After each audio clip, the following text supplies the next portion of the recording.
किसी भी फ़िरके की तस्दीक कुरान मजीद से नहीं होती, मगर फिर भी इन्हें ये गलत फहमी है कि सिर्फ वही राह रास्त पर हैं, बाकी सारे बद मज़हब व जहन्नमी हैं। एक अंग्रेज़ काफ़ी अर्सा मुसलमानों की बस्ती में रह रहा था। वो मुसलमानों के मजहबी त्यौहारों और रसूमात का जायज़ा लेता रहता था और मुसलमानों के रहन सहन और आदात व तवार से बखूबी वाकिफ़ था।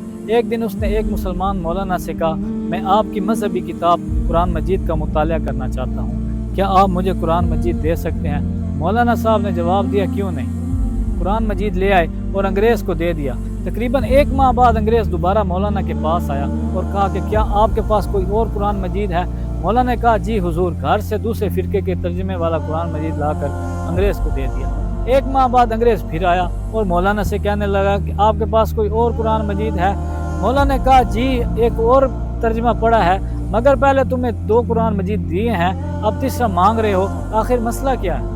अंग्रेज़ बोला, मैंने पहले कुरान मजीद का बड़ी गौर से मुताला किया, लेकिन जिन रसूमात और आदात को तुम मुसलमानों ने दीन का नाम दे रखा है और बाइस से नज़ा बना रखा है, मुझे पहले कुरान मजीद में ऐसा कुछ भी नहीं मिला। मैं दूसरा कुरान मजीद आपसे लेकर गया, मगर वो भी पहले ही की तरह था, कोई फ़र्क नहीं लगा।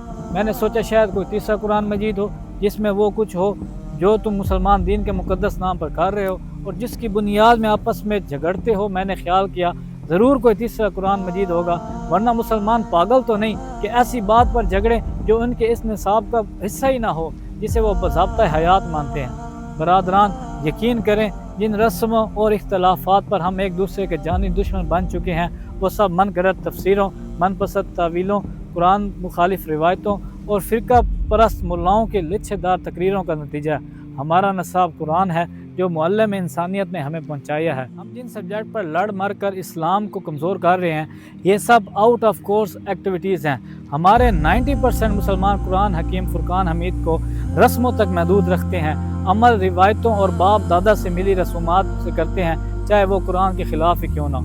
हमें मुल्लाओं ने बावर करा दिया है कि इसका पढ़ना सवाब है। इससे समझने का कम ही बताया, क्योंकि जब कोई कुरान को समझ लेगा तो उसका पहला सवाल मुल्ला से यही होगा, अगर कुरान ये है जिस पर तुम हमें लड़ा रहे हो वो कहाँ है? हकीकत खराफात में खो गई, ये उम्मत रिवायात में खो गई।